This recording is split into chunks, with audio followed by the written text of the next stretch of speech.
પૂછો ને. એ કે બધા ધર્મમાં ટોળે ટોળા હોય, આપણે કેમ આમ ટાંચા માણસો વૈષ્ણવ. એ કે લાલનની તો વલ્લભને જે ગમે નહીં આવે. એ કે ના દાદાજી એવું ઉડાવું, મને હરખો જવાબ દો. ત્યારે જે કીધું સાંભળ, સિંહના ટોળા ન હોય. ટોળા શેના હોય મારા વાલા? સાચું કે ખોટું? અહીંયા તમે આવો છો ને પછી સમજીને સેવા કરવાની છે. તલ શું કામ ધરવાના એ ખબર ન હોય ને તો એ ધરવામાંય આનંદ ન આવે અને એ લેવામાંય આનંદ ના આવે. આપણામાં બધું વલ્લભે મહાત્મ્ય સમજાયું છે. પછી જ આપણે કીધું છે કે આમ ઇતિ મેં મતી 16 ગ્રંથમાં કે ક્યાંય વલ્લભે એવું નથી કીધું કે હું કહું છું એમ તમે કરો. હું કહું છું એમ વલ્લભે ક્યાંય ઇતિ મેં મતી, મારું આવું માનવું છે, તમારે કરવું હોય તો કરો, ના કરવું હોય તો કાંઈ નહીં. પણ જે વલ્લભ ના થઈ જાય એ વલ્લભનું માને કે ન માને?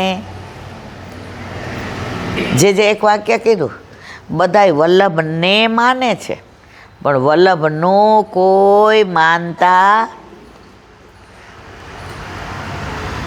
બ્રહ્મ સંબંધ લઈએ એટલે વલ્લભને માનીએ. હવે વલ્લભ એમ કે ઠાકોરજી પુષ્ટ કરાવો તો આપણે શું કહીએ? હમણાં હજી વાર છે.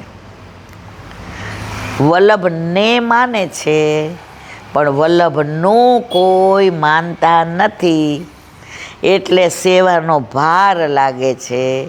સેવામાં ભાવ ક્યારે આવે મારા વાલા? જ્યારે વલ્લભનું માનીએ ત્યારે.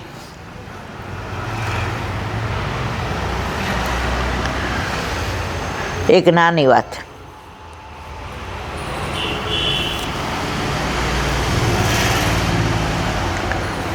ઠાકોરજી એકદમ બાળ સ્વરૂપ,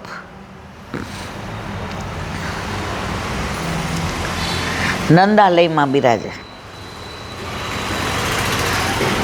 હવે ગોપીઓથી એક પળ પણ રેવાય નહીં. એક મિનિટ અહીંયા આવી. ઠાકોરજી બાળ સ્વરૂપ. હવે ઠાકોરજીને સૌથી વાલું કોણ? ગાયો. ગાયો વિના એક પળ પણ ના રહે. હવે એ દિવસે ઠાકોરજીને એવો તાપ થયો કે સામનેજી મળવા આવે અને એ નંદાલયમાં. હવે નંદાલયમાં તો કેવી રીતે આવે? પણ પ્રભુ મનોરથ કરે તો સામનેજી પૂરા કરે. જો આપણે મનોરથ કરીએ તો વલ્લભ પૂરા કરે, વલ્લભ મનોરથ કરે તો ઠાકોરજી પૂરા કરે, ઠાકોરજી મનોરથ કરે તો સામનેજી પૂરા કરે. હવે પ્રભુ તો સવારે જાગ્યા, માએ કીધું લાલા તડકે બેસ, ઠંડી બહુ છે. ઠાકોરજી કે ઠંડી કે ગરમી ખબર પડતી નથી, કારણ કે મારામાં વિરહ છે. તાપ કોનો છે? સામનેજીને મળવાનો. તમને અંદરનો તાપ હોય ને તો બહાર તમને ઠંડી કે ગરમી લાગે, પણ આપણને બધાને અંદરનો તાપ નથી ને મારા વાલા, એટલે ઠંડી ને ગરમી લાગે છે. પાછા એમ કહે સારું સવારે ઠંડી ને બપોરે તડકો, એટલે જ આ શરીર દુખે માંદા પડીએ છે. આપણને ઋતુની અસર કેમ થાય છે?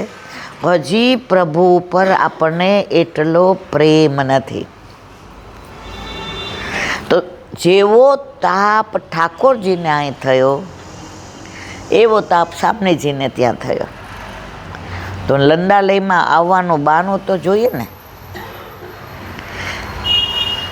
ઓલું છે ને ધોળ દયારામભાઈનું, વઢુને વગોવું તોય રીસ નવલાવે,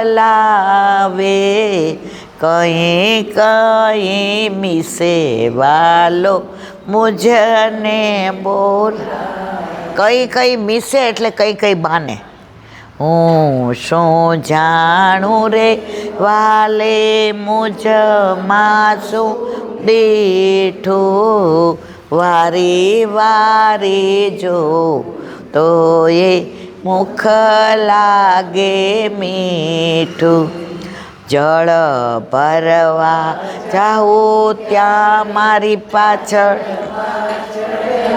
આવે, વગર બોલાવ્યો બેની મારા બેડલા ચડાવે.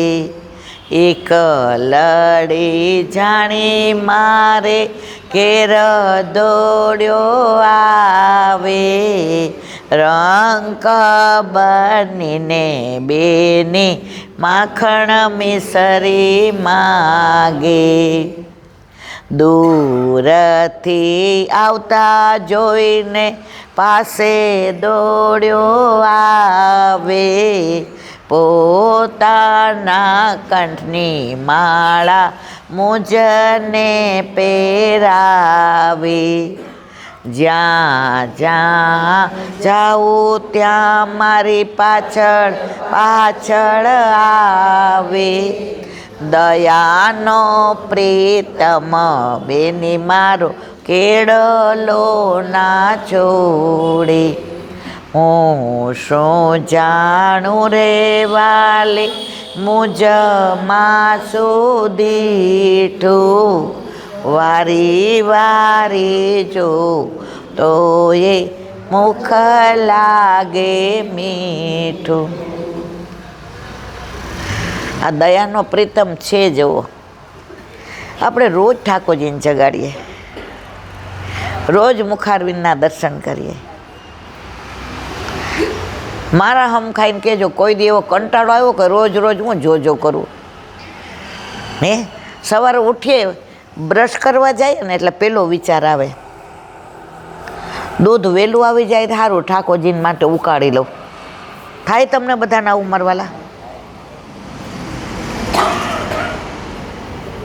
પાછું બાથરૂમ એક હોય ને કોઈ નાવા વયું જાય ને, અત્યારે તો ઘણાય છે, પહેલાં તમે ચાલીમાં રહેતા હતા તો ટેન્શન થઈ જાય, હવે ક્યારે નીકળશે ને આપણો વારો ક્યારે, ઠાકોરજીને અવેર થશે ને મારે પછી ઓફિસ જવું છે. તો જો ઠાકોરજી ઘરમાં બિરાજતા હોય ને તો આ બધા વિચાર આવે. પણ જો ઠાકોરજી ઘરમાં ન હોય, કાલે આ પાડોશી એવા બાઈ જાય ને આજ તો મારે એને જોઈ લેવા છે. બધી ઇન્દ્રિયો તમારી ફંટાઈ જાય સંસારમાં, અને ઠાકોરજી ઘરે બિરાજતા હોય તો બધી ઇન્દ્રિયો તમારી ફંટાઈ જાય. શેમાં સન્મુખ ક્યાં થાય? ઠાકોરજીમાં. તો સામનેજીને તાપ થયો કે પ્રભુ મને યાદ કરે છે, પ્રભુ મને મળવા માગે છે, પ્રભુને મારો વિરહ છે. હવે સાંજ સુધી ઠાકોરજીએ વિરહ કર્યો. માં અરોગાવે, માનું માન રાખવા આરોગે.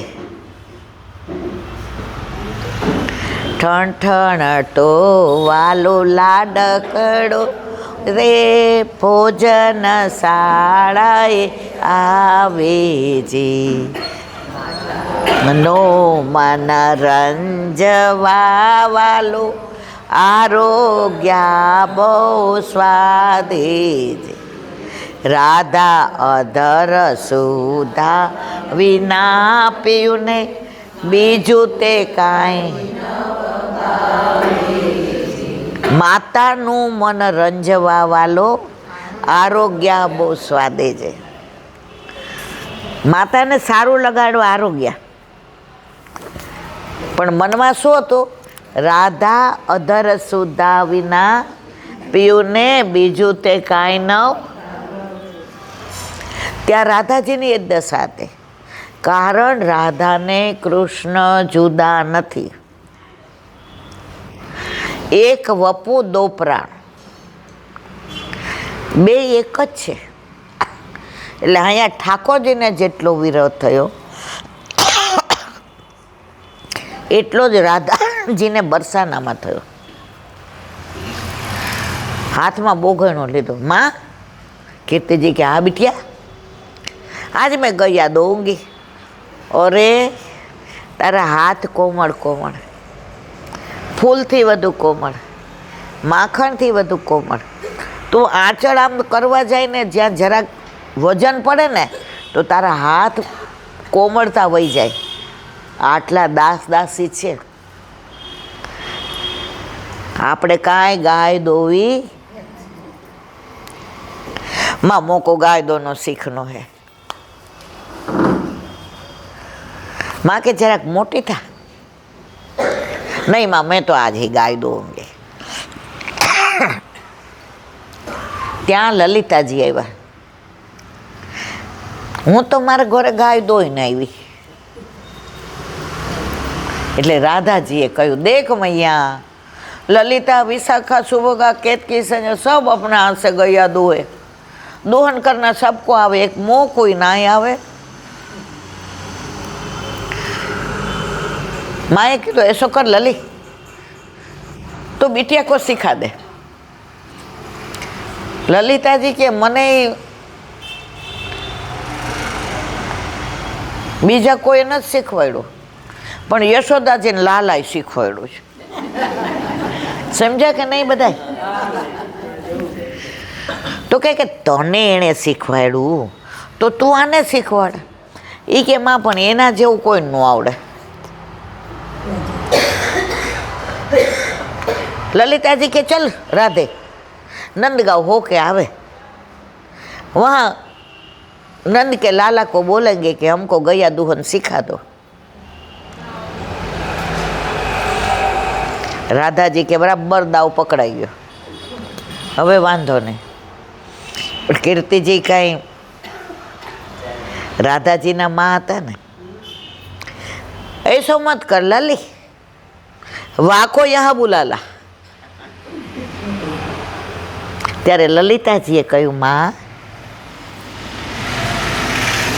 शिक्षा लेनी है ने वो गुरु के पास जाते हैं, गुरु शिष्य के पास नहीं आते. हाँ देखो बड़ो तेरो गुरु, वो सांवरा, वो नपावट, वो घर घर मक्खन चोरी कर. राधाजी नो गई मैं तूने देखी वो चोरी करता है. मैं वो नटखट है, नपावट नहीं है.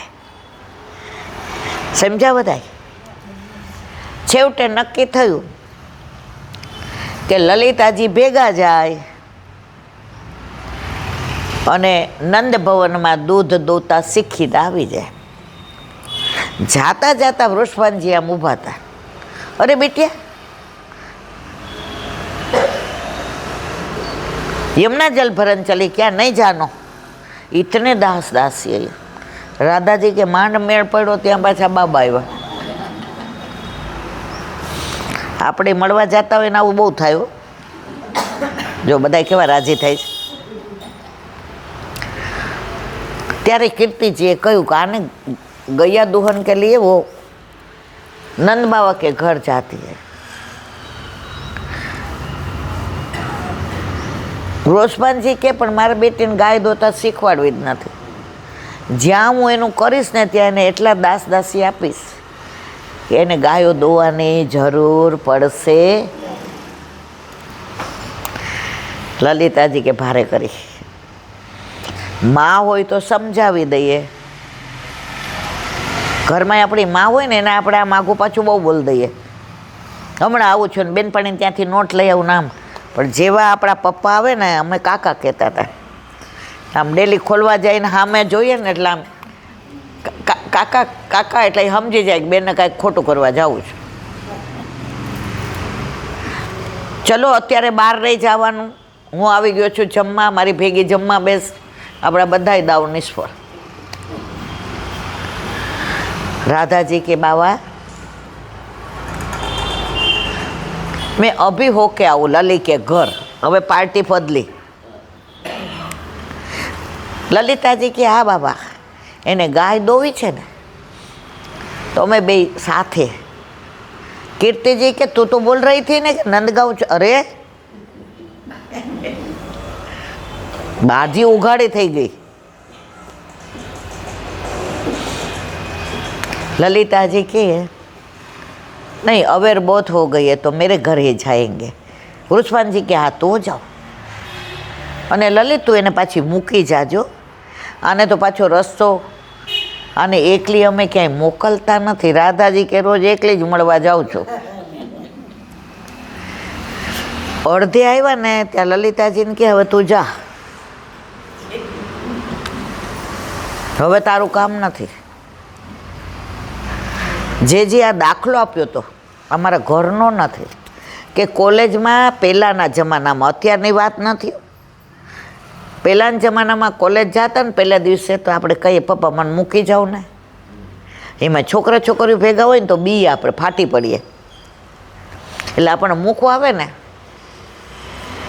પછી બે ચાર એમના ઓળખીતા હોય ને એને કહી દે કે અમારી બે નાની છો, આ પહેલા દિવસ છે ને કોલેજનો જરાક ધ્યાન રાખજો.